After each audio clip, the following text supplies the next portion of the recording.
भले ही हम 21वीं सदी के इस दौर में जी रहे हैं, भले ही हम बड़ी बड़ी बातें करते हैं, लेकिन आज भी ग्रामीण परिवेश में अगर देखें तो न जाने कितनी बहन बेटियां हैं जो महज छोटी छोटी बातों के लिए शोषण सहन कर रही हैं। आज की जो सच्ची घटना मैं आपको सुनाने जा रहा हूँ, इस सच्ची घटना में न केवल रिश्ते तार तार होते हैं, बल्कि एक गरीबी का कुछ इस तरह से मजाक बनाया जा रहा था। छोटी सी चीज़ फ्री देने के बाद उसका लगातार लंबे समय से शोषण हो रहा था। वक्त था उसकी आज़ादी का, वक्त था उसको अब इस ज़िंदगी से कहीं ना कहीं छुटकारा मिलने का। लेकिन वो ज़िंदगी उसकी ज़िंदगी में आती ही पता चलता है कि एक इतना भयानक मर्डर होता है, इतना भयानक कत्ल होता है, जिसको सुनने के बाद आपकी भी रूह कांप जाएगी। आप भी सोचने पर मजबूर हो जाएंगे कि जिसने जिसको सबसे ज़्यादा प्यार किया हो, जिस पर जब सबसे ज़्यादा विश्वास किया हो, वो व्यक्ति आखिरकार ऐसा कदम कैसे उठा सकता है। आदाब, नमस्कार, सत श्री अकाल। मैं उस्मान सैफ़ी। आज की जो सच्ची घटना मैं आपको सुनाने जा रहा हूँ, ये सच्ची घटना है उत्तर प्रदेश का एक ज़िला है अंबेडकर नगर, उसी का थाना लगता है भीटी। भीटी का गांव है उमरामा और इसी का एक छोटा सा माजरा है झंका। बात कर रहा हूँ 31 मार्च 1997 की। इस घर में 4 लोग रहते हैं, माता पिता और 2 बेटे।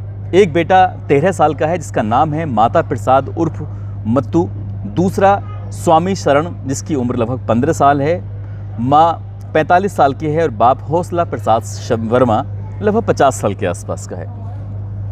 हौसला प्रसाद वर्मा अपने छोटे वाले बेटे से कहता है, बेटा शाम के 4 बज चुके हैं, मुझे छोटे लाल की बेटी को लेकर पड़ोसी गांव में जाना है उसको इलाज कराने के लिए। दरअसल उस पर जादू टोना किसी ने कर दिया है, कहीं ऐसा ना हो कि वो मर जाए, मुझे इसका इलाज कराना बेहद ज़रूरी है, मुझे रात को वहाँ रुकना पड़ेगा एक तांत्रिक के पास, इसलिए आज तुम्हारी ड्यूटी है खेत पर जाने की। ट्यूबवेल पर जाना है, ट्यूबवेल पर जाने के बाद सिंचाई करनी है और वहीं रहना है, पशुओं से भी अपने खेतों की रखवाली करनी है। बेटे को आदेश मिलता है, बेटा चला जाता है। यही बात वो अपनी पत्नी से कहकर जाता है। अब घर के अंदर 3 लोग बच्चे हैं, माँ और 2 बेटे। छोटा वाला बेटा कहता है कि माँ तुम मेरे लिए खाना बना दो, मैं भी दोस्तों के पास घूम के आता हूँ, खेल कर आता हूँ। बस वो अपनी माँ से ये कहकर निकला था कि कई घंटे बीत जाते हैं, माँ ने खाना बना दिया, उसको खाना पैक कर दिया, लेकिन बेटा नहीं आया। अब माँ दौड़ते हुए जाती है, उन बच्चों के पास जाकर पूछती है कि बेटा क्या तुमने मेरा मुत्तू देखा है? लेकिन मुत्तू कहीं दिखाई नहीं दे रहा था। 13 साल का मुत्तू था, उसको खेत पे जाना है, सिंचाई करनी है। माँ इस घर से दूसरे घर, दूसरे घर से तीसरे घर, इस तरह से लगातार चक्कर काट रही थी और चक्कर काटते काटते उसको उसका बेटा नहीं मिल रहा था। एक बच्चे से पूछा, दूसरे से पूछा, छोटे लाल जिसकी बेटी को लेकर उसका पिता गया है, उसका जो छोटा बेटा है उसको भी साथ जाना था। अब उससे पूछा तो उसने कहा कि आंटी जी, अम्मा जी, वो मेरे साथ तो खेल रहा था, लेकिन वो कहाँ चला गया मुझे खुद नहीं पता।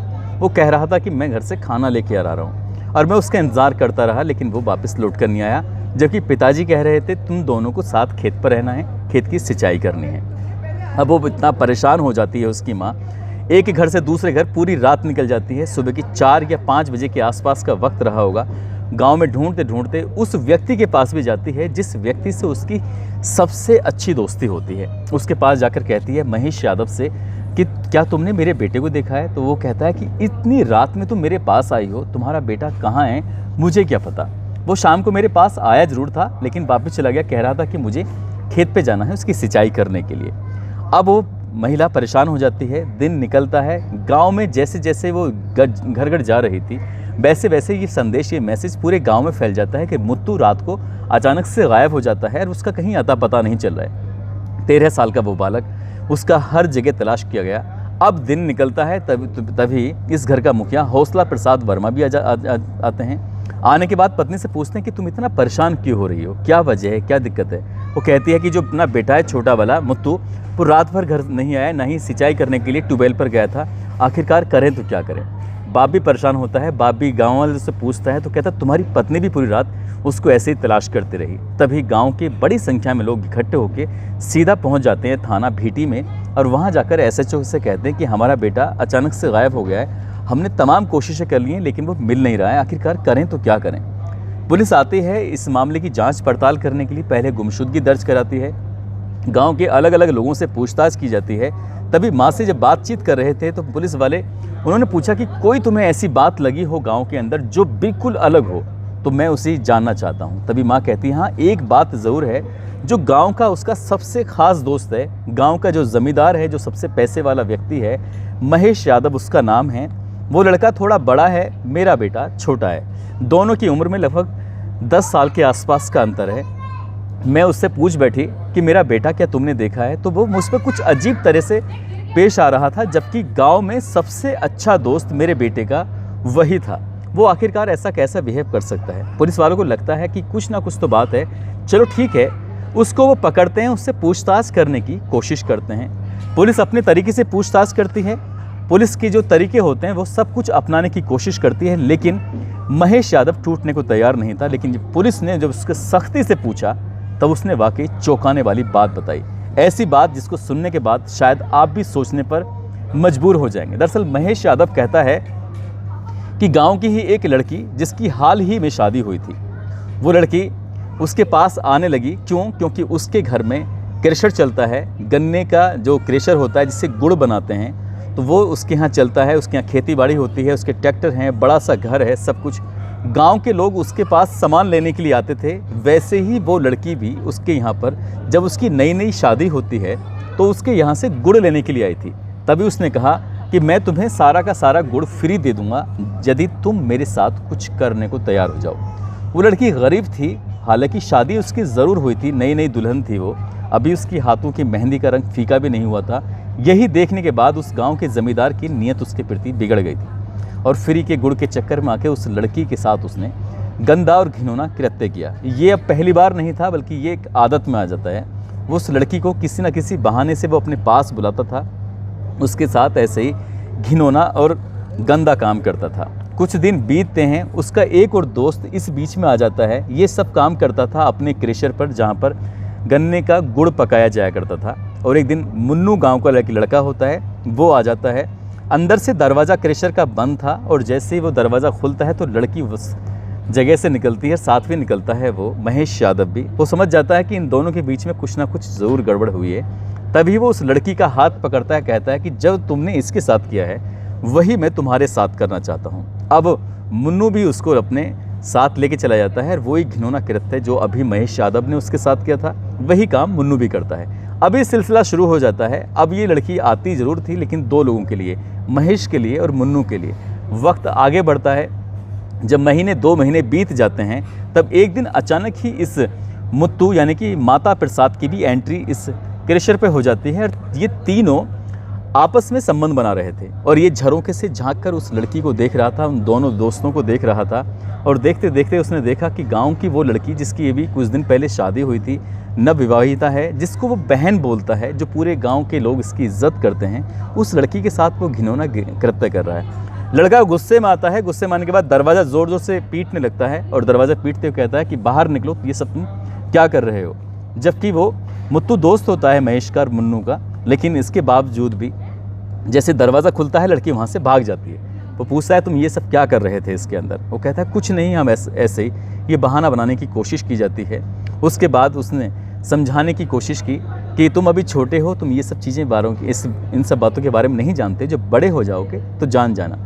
कुछ दिन के बाद वो लड़की फिर इस घर इनके साथ आती है, फिर वैसे ही करते हैं और अचानक से मुत्तू फिर आ जाता है। जब मुत्तू आता है तो उससे कहते हैं कि ये सब तुम मत देखो, तुम्हारे देखने की चीज़ नहीं है, यदि तुम भी देखना चाहते हो तो आज के इसके साथ कुछ कर सकते हो। कहता है ये मेरी बहन है और आज मैं ये बात जाकर अपने घर बताऊंगा और साथ ही इस लड़की के घर भी बताऊंगा, सबको बताऊंगा। जब ये वाली बात आती है तो उन्हें लगता है कि कहीं ऐसा ना हो ये पोल पट्टी खोल दे।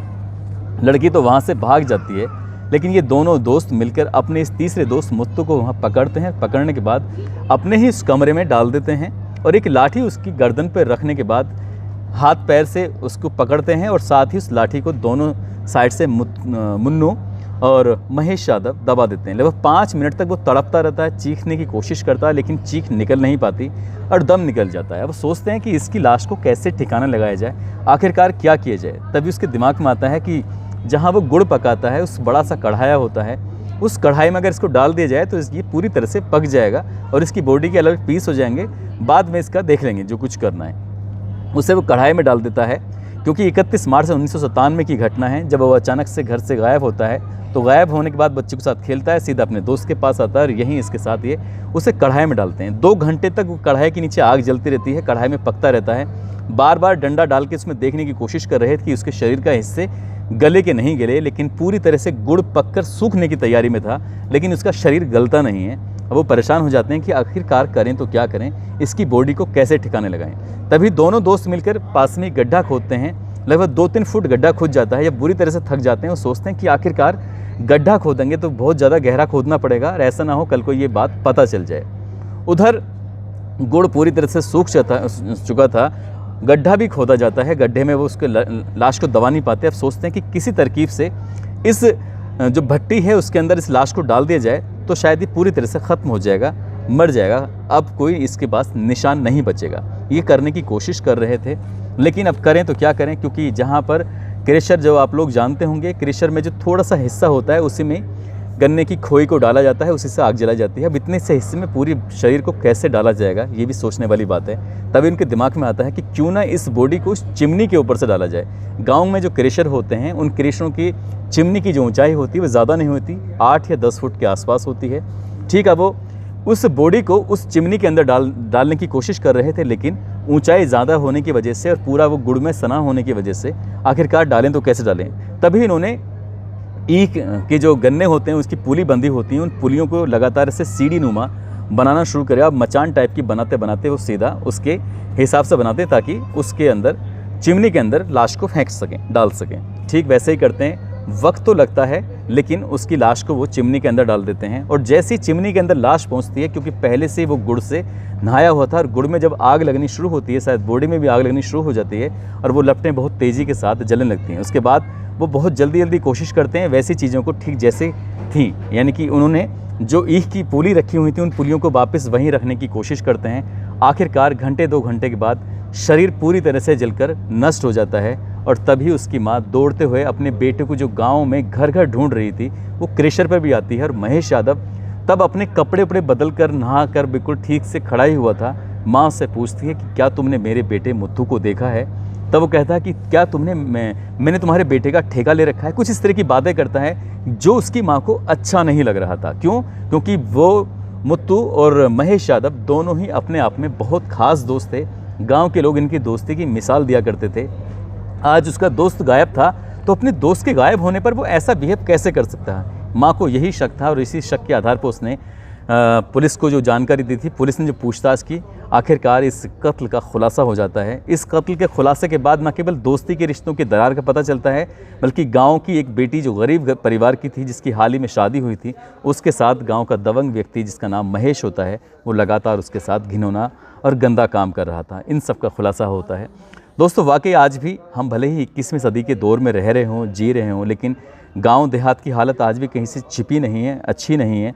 किसी न किसी बहाने से महिलाओं का, लड़कियों का शोषण होता है।